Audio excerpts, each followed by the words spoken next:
독일 중고등학교 보딩스쿨 관련해서 CCA님이 질문을 해주셨습니다. 프랑크푸르트 근처 보딩스쿨이 궁금합니다. 독일어 능력, 인종차별, 보딩은 돈 많고 공부 못하는 애들이 가는 곳이라는 편견. 한가족 부모로 본인은 주중에 일하고 한가족 부모? 이게 무슨 말이지? 한가족 부모로 본인은 주중에 일하고 주말에는 아이들과 시간을 보낼 예정으로 이민 생각, 형제 할인 학비 가능한지, 부모의 독일어 실력 부족 시 선생님 학교에서 영어로 소통 가능한지. 일단 프랑크푸르트 근처에 내 마음에 쏙 드는 보딩스쿨이 있을지 없을지는 저도 잘 모르겠어요. 제가 그거는 장담을 못 하겠어요. 하지만 독일 전역에 보딩스쿨은 충분하게 많이 있다. 그다음에 독일어 능력이 통상 최소 B1 이상은 돼야지 보딩스쿨이 김나지움이 됐든 이제 보딩스쿨들 중에도 김나지움으로만 되어 있는 보딩스쿨도 있고, 김나지움 레알슐레가 같이 공유하는 게마인샤프슐레라든가 무슨 게잠트슐레 맞나? 이런 것들의 명칭으로 운영이 되는, 그러니까는 학과목이 김나지움 레벨, 어떤 거는 레알슐레 레벨, 심지어는 어떤 거는 하우프트슐레 레벨로 우열반이 나눠져 있는 그런 학교들도 있어요. 제가 알기로는. 주마다 특별한 제도들이 있거든요. 독일의 교육부는 주정부마다 교육청이 따로 있어요. 그래서 연방 공통이 아니에요. 주마다 조금씩 달라요. 그래서 독일어 통상 B1 이상이면은 웬만한 보딩스쿨 도전해 볼 수 있을 것 같아요. 그리고 인종차별, 왜 독일 하면 인종차별이라는 그런 잘못된 가짜 뉴스들이 돌고 있는지 모르겠는데, 보딩스쿨에서 특별하게 동양애를 차별해가지고 맨날 걔만 두들겨 팬다, 그게 가능하지가 않아요. 그런 일들이 있을 수가 없어요. 이걸 말로 어떻게 설명을 못 하겠어요. 한국에서는 어디 엄마가 베트남 사람이면은 중고등학교들이 맨날 패나요? 요새? 엄마가 필리핀 사람이면은 중고등학교에서 맨날 놀림받나요? 한국에서는 그럴 수도 있을 것 같기는 한데, 제가 호주, 독일, 룩셈부르크를 거쳐오면서 그런 저희 아이들이 현지 백인 아이들한테 두들겨 맞았다, 그런 거를 당해본 적이 없어요. 정말로. 그건 있을 수가 없는 얘기예요. 다만 가만 생각해보면은 그게 인종차별일 수도 있기는 있는데 그런 건 있어요. 아이들끼리 아주 옛날 유치원 이런 초등학교 저학년인데 아이들끼리 무슨 악당놀이 이런 거 할 수가 있잖아요. 그러면은 편을 나눌 때 동양인은 악당이다, 꼭 그렇지는 않은데 그런 게 있을지 모르겠어요. 혹시 흑인은 악당이다, 그렇게 선생님이 하게 놔두나. 근데 중국인은 악당이다, 한국인은 악당이다, 그거 사실 상상을 하기가 어려워요.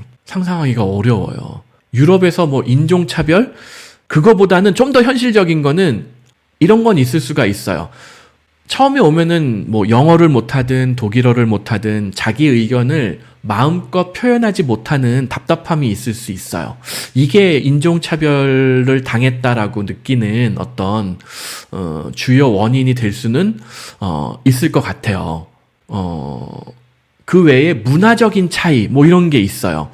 문화적인 차이가 뭐가 있냐면은, 예를 들어서 백인 아이들은 코를 풀 때 시원하게 풀어요.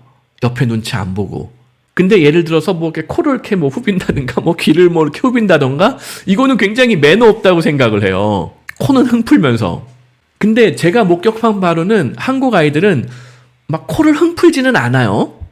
그거는 사람들 많은 데서 코를 흥 푸는 그런 행동은 잘 안 하는데, 이렇게 귀를 이렇게 좀 만지작거린다든가 코를 만지작거린다든가, 이거는 오히려 한국 아이들이 물론 거부감이 있긴 있지만 그럼에도 불구하고 하거든요. 그러면은 아이들하고 트러블이 생길 수도 있을지 모른다는 거죠. 내 옆에 있는 애가 코를 흥푸니까 한국 아이가 짜증난다고 쳐다보면은 어쩌라고 이런 식으로 트러블이 생길 수도 있는 거고. 하여튼 그 외에 문화적인 차이 이런 것 때문에 어떤 이슈가 있을 수는 있지만 무슨 인종차별 굉장히 드물어요. 요즘 분위기가 유럽 분위기가 어떠냐면요. 믿기지 않겠지만은 저희 둘째가 남자애잖아요. 실제로 작년엔가 어디 독일의 KFC 같은 데를 갔을 때 있었던 일이에요. 저희 둘째가 KFC에 뭘 저희는 엄마 아빠는 독일어를 못하니까 애들 보고 시키거든요, 주로. 야, 가서 닭다리 몇 피스 사와. 아니면 뭐 이런 버켓 하나 사와. 패밀리 세트로. 그러면 이제 첫째랑 둘째랑 같이 가서 주문을 해요. 근데 맨날 첫째가 많이 하는데, 야, 둘째 너도 한번 해봐. 해가지고 둘째를 보냈어요. 그랬더니 갑자기 저쪽 카운터에서 누가 막 깨악 소리를 지르는 거예요. 독일 아가씨가. 근데 그 독일 아가씨가 보니까 한 10대 후반, 20대 초반 뭐 이 정도 되게 어린 아가씨인데 자기 한국 사람이랑 처음 얘기해봤다고. 저희 둘째가 갔더니 둘째 보더니 생긴 게 잘생긴 건 아니지만 하여튼 그 뭐라 그러죠? 이 외모가 무슨 한국 아이돌하고 비슷하게 옷을 입었을 거 아니에요. 한국 사람들하고 한국 남자 무슨 뭐 그 생긴 게 그렇게 생겼다는 게 아니라 무슨 뭐 머리도 곱슬이 아니라 이렇게 막 생머리고 무슨 한국 아이돌 비슷하게 생겼단 말이야. 일단 겉모습이 외모가 그렇게 잘생겼다라는 얘기가 아니라 그러니까 물어본 거예요. 그 독일 아가씨가 저희 둘째한테 너 한국에서 한국 사람이냐? 어느 나라에서 한국에서 온 거 맞냐고. 그러니까 그 독일 아가씨가 자기 한국 사람이랑 처음 얘기해 본다고 소리를 지르더라고요. 너무 좋다고. 믿기지 않지만 그런 일들이 유럽에서 가끔 생겨요. 믿기지가 않지만. 그리고 오징어 게임 이후에 무궁화 꽃이 피었습니다를 룩셈부르크 초등학교 애들이 정확하게 발음을 하더라니까요. 그리고 막 그때도 저희 둘째가 그 동네 초등학교 6학년 다닐 때였는데 이거 정확하게 발음을 알려달라고. 저희 둘째도 발음 제대로 못하는데 한국말 발음 제대로 못하거든요. 저희 둘째도. 하여튼 믿기지 않지만 그런 경우들이 생겨요.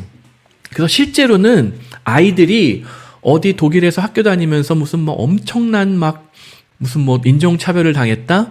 굉장히 드문 케이스예요. 뭐 아이들끼리 뭐 싸움이 날 수도 있죠. 뭐 이런저런 이유로. 싸움이 날 수도 있고 뭐 그렇기는 한데 굳이 보딩스쿨은 또 돈도 내고 들어가야 되는데 왜냐면 그 기숙사 비용하고 뭐 식비 이런 걸 내야 되잖아요. 굳이 돈을 내면서 보딩스쿨에 보내는 부모나 그 밑에서 크는 아이들이 완전히 껄렁껄렁하고 사고뭉치인 경우는 드물어요. 왜 보딩이 돈 많고 공부 못하는 애들이 가는 곳이라는 편견이 있는지 저는 또 듣도 보도 못한 얘기인데 돈 많고 공부 못한 애들을 왜 보딩스쿨에서 굳이 받아주겠어요? 동기부여가 안 된 애들을 받질 않아요, 일반적으로. 시험을 봐서 아까 이제 독일어 비원이 안 되는 경우에 뭐 독일어 비원 조금 모자라더라도 아이가 동기부여가 됐으니 받아주겠다. 이런 경우는 있어도 얘는 공부할 마음도 없어 보이고 인터뷰를 했더니 애가 껄렁껄렁하고 부모도 애를 전혀 통제를 못하는 것 같고 그러면은 오히려 떨어뜨릴 가능성이 높지 돈 많고 공부 못하는데 굳이 보딩스쿨에서 받아준다? 무슨 말인지 저는 이해가 잘 안 돼요. 돈 많고 공부 못하는 애들이 보딩스쿨을 간다는 편견. 그런 편견이 도대체 어디서 나왔는지 저도 잘 모르겠네요. 그리고 형제 할인 학비가 가능한지 사립학교들은 그런 경우들이 있어요. 근데 이제 공립학교는 아예 학비가 없기 때문에 해당이 되지가 않죠. 그리고 사립학교인데 보딩스쿨인 경우에는 학비가 좀 비싸요.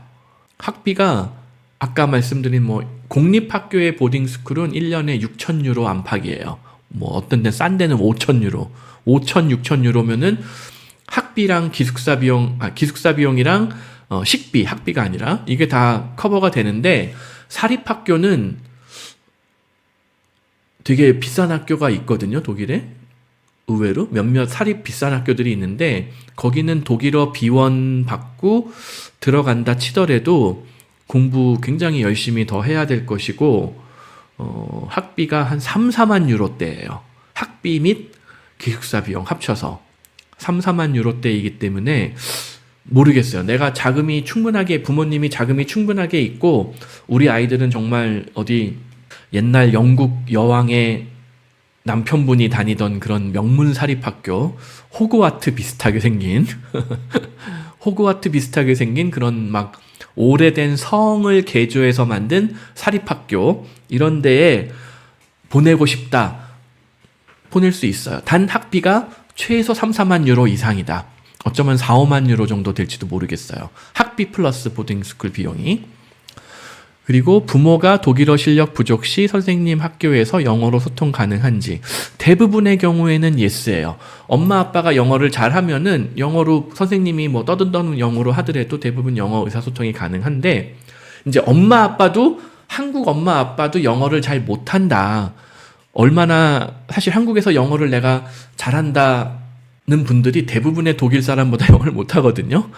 그래서 만약에 엄마 아빠도 영어를 잘 못하는 경우라면은 차라리 독일어 통역을 해줄 수 있는 교민분을 뭐 2시간, 3시간 고용해서 같이 미팅에 참석하는 게 더 유리할 수도 있어요. 뭐 비용이 좀 뭐 시간당 뭐 50유로가 들어갈지 30유로가 들어갈지 모르겠지만 시간당 비용을 내고 통역을 쓰시는 게 좋고, 뭐 엄마 아빠가 영어를 잘한다? 그러면 거의 90% 이상 학교 선생님도 영어로 의사소통이 아주 막 네이티브처럼 된다, 그건 아니겠지만 어느 정도 원활한 소통이 되기 때문에 뭐 영어로 의사소통을 하고 중요한 내용들은 미리 뭐 써가서 교환한다든가 전달을 한다든가 하시면은 큰 무리 없을 것 같습니다. 예. 그래서 CCA님, 경제적 여유가 있다라면은 뭐 과감하게 사립 보딩 스쿨 정말 안 보낼 이유가 없죠. 그런 사립 보딩 스쿨들은 독일어 과정하고 영어 과정도 같이 하는 경우들도 많아요.